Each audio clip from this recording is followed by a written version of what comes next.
دنیا کے متعدد علاقوں میں 8.8 شدت کا زبردست زلزلہ. روس، جاپان، برٹش کولمبیا میں سونامی وارننگ. جاپان کے ساحل پر سونامی لہریں. روس کے علاقے کمچٹکا سے مشرقی ساحلی علاقے زلزلہ کا مرکز تھے.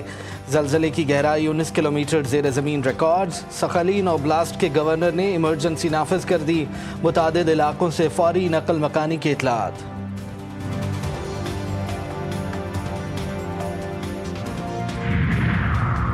برطانوی وزیر اعظم کا فلسطینی ریاست کو تسلیم کرنے کا اعلان. برطانوی وزیر اعظم کیئر سٹارمر نے اپنے ایک بیان میں کہا ہے کہ برطانیہ ستمبر میں فلسطینی ریاست کو تسلیم کرے گا.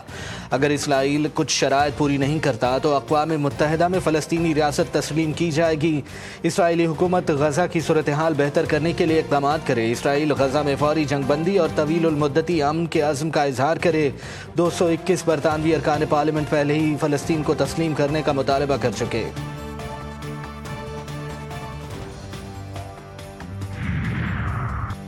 ناجائز ریاست کے بدمعاش وزیر اعظم نتن یاہو نے برطانیہ کو آنکھیں دکھانا شروع کر دیں. برطانوی وزیر اعظم کا فیصلہ مسترد. کہا برطانیہ نے فلسطین کو تسلیم کیا تو یہ حماس کی فتح ہوگی. جنگ بندی میں عارضی وقفے کے باوجود صہیونی فوج کے وحشیانہ حملے. مزید 81 فلسطینی شہید، درجنوں زخمی. امداد کے منتظر 19 بھوکے پیاسے مظلومین بھی شامل. شہداء کی مجموعی تعداد 60,000 ہو گئی. قلیل امداد کی آمد کے باوجود غذائی قلت برقرار. بھوک کی نگرانی کے عالمی ادارے نے غزہ کی صورتحال کو بدترین قحط قرار دے دیا. مقبوضہ مغربی کنارے میں انسانی حقوق کے معروف علمبردار اودے ہدالین شہید. اودے نے آسکر ایوارڈ یافتہ فلم نو ادر لینڈ کی تیاری میں اہم کردار ادا کیا تھا. اودے کی قتل کے بعد اسرائیلی آباد کار کھلے عام اسلحہ لہراتا رہا.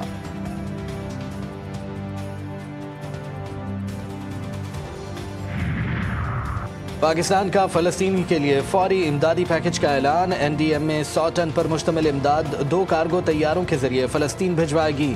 امدادی پروازیں آئندہ 2 روز میں روانہ ہوں گی. امداد خصوصی پرواز کے ذریعے اردن مصر کے راستے فلسطین پہنچائی جائے گی.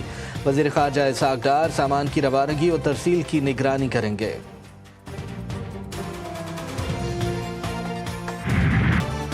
مونسون کا 5واں سپیل برسنے کو تیار. آج سے موسلادھار بارشوں کی پیش گوئی.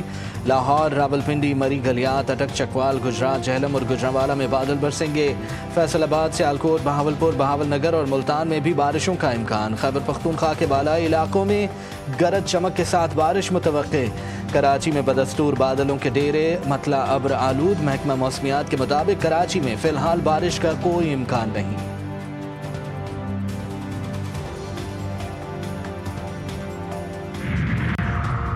گلگت بلتستان شاہراہ بابو سر پر لاپتہ سیاحوں کی تلاش کے لیے آپریشن جاری. ترجمان گلگت بلتستان حکومت کے مطابق نجی ٹی وی چینل کے اینکر کی گاڑی ملبے سے مل گئی تھی. متاثرہ علاقوں میں متاثرین کی بحالی کا کام جاری. این ڈی ایم اے کے مطابق گزشتہ 24 گھنٹے کے دوران ملک کے مختلف علاقوں میں مزید 7 افراد جاں بحق اور 15 زخمی ہوئے. 26 جون سے اب تک مجموعی طور پر 288 افراد جاں بحق اور 690 زخمی.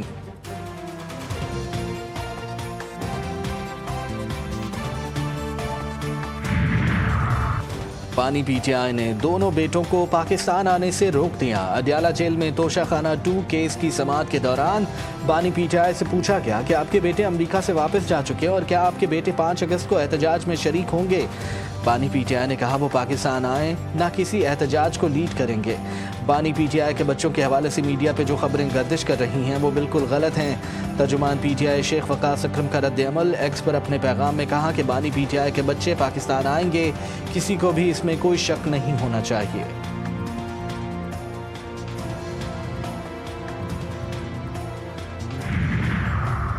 وفاقی کابینہ کا اجلاس آج طلب. اجلاس میں ملکی معاشی سیاسی صورتحال کا جائزہ لیا جائے گا. مونسون بارشوں کی رپورٹ بھی پیش کی جائے گی.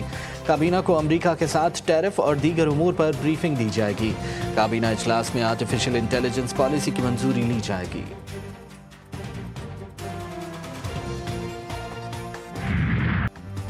چینی ایکسپورٹ کرنے سے شوگر ملز مالکان کو $40 کروڑ 26 لاکھ کا منافع. چینی ایکسپورٹ کرنے والی ملز میں شریف خاندان، زرداری خاندان، ہارون اختر اور جہانگیر ترین کی ملز شامل۔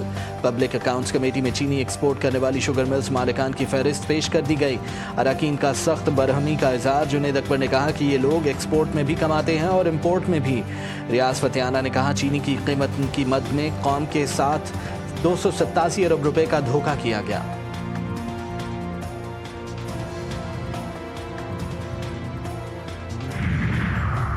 بجلی صارفین کے لیے اچھی خبر، 3 ماہ کے لیے بجلی 1 روپے 75 پیسے فی یونٹ سستی ہونے کا امکان۔ وفاقی حکومت نے نیپرا میں درخواست دائر کر دی، سماعت 4 اگست کو ہوگی۔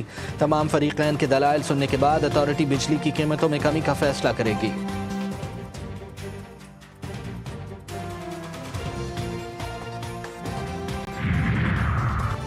رواں سال چہلم امام حسین علیہ السلام پر پاکستان سے بائی روڈ عراق جانے والے زائرین پر پابندی کے خلاف احتجاج کا فیصلہ۔ MWM نے حکومتی فیصلہ رد کر دیا۔ کراچی سمیت کئی شہروں میں احتجاجی مظاہرے۔ زائرین کو سیکیورٹی فراہم کرنا حکومت کی ذمہ داری قرار۔ فیصلہ واپس نہ لیے جانے پر ملک گیر احتجاج کا اعلان۔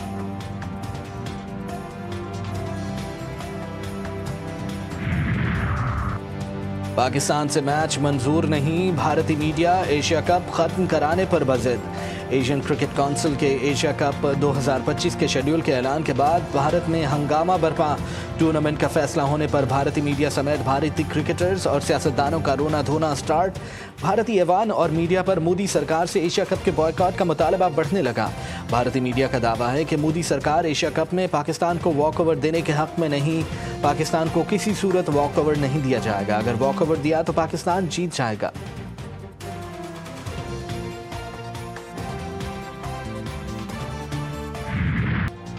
فٹ بال سٹار لیونل میسی اہلیہ کے ہمراہ کولڈ پلے کنسرٹ میں کیمرہ سامنے آنے پر شرما گئے۔ میسی حال ہی میں امریکی شہری میامی اسٹیڈیم میں منعقدہ کولڈ پلے کے کنسرٹ میں شریک تھے، جہاں جوڑے کی کیمرے میں شرمیلی جھلک نے سوشل میڈیا پر دھوم مچا دی۔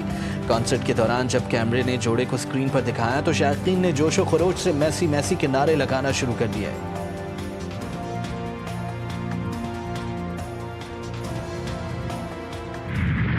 میانی ہور پاکستان کا تیسرا میرین پروٹیکٹڈ ایریا قرار۔ اس سے قبل اسٹولا آئی لینڈ اور چرنا آئی لینڈ کو بھی MPA قرار دیا جا چکا ہے۔ WWF کے مطابق میانی ہور پاکستان کا واحد مقام ہے جہاں 3 اقسام کے قدرتی مینگرووز پائے جاتے ہیں۔ یہ علاقہ ماہی گیروں کی اہم روزگار گاہ اور حیاتیاتی تنوع کا مرکز ہے۔ میانی ہور ڈالفنز، پرندوں اور نایاب سمندری حیات کا محفوظ مسکن ہے۔